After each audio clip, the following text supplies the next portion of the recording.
నేను అంటాను, ఆడోళ్ళు ఇదివరకు నేను బాగా గొడవలు ఆడేదాన్నండి, ప్రభు ఇప్పుడు నా డోర్ ఊహించండి అని చెప్పగలిగిన వాళ్ళు కావాలి. ఇదివరకు నేను బాగా బూతులు ఆడేదాన్నండి, కానీ నేను ఇప్పుడు దేవుని కృపను బట్టి నేను మానుకున్నానండి, నా మనసు మారిందని చెప్పగలిగిన వాళ్ళు కావాలి. అలాంటి ఒక ఆశ్చర్యకార్యం అంటున్నాడు ఆయన, నేను మరలా ఈ జీవితం జరిగిస్తా. నేను ఒకప్పుడు తాగుబోతులే, నేను ఒకప్పుడు వ్యభిచారులే, నేను ఇప్పుడు మారాను. ఆ మాట చెప్పడం కష్టమా? ఈజీ.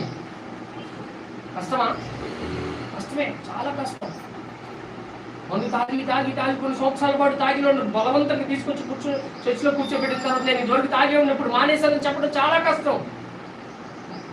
అవునంటారు కాదా? నేనంటాను, మీకు లేదా బాధ్యత? మీకు లేదా ఆ బాధ్యత? మీతో పాటు అబ్రహాముకి ఇచ్చిన వాగ్దానం ఏంటంటే సమస్త వంశములు ఇది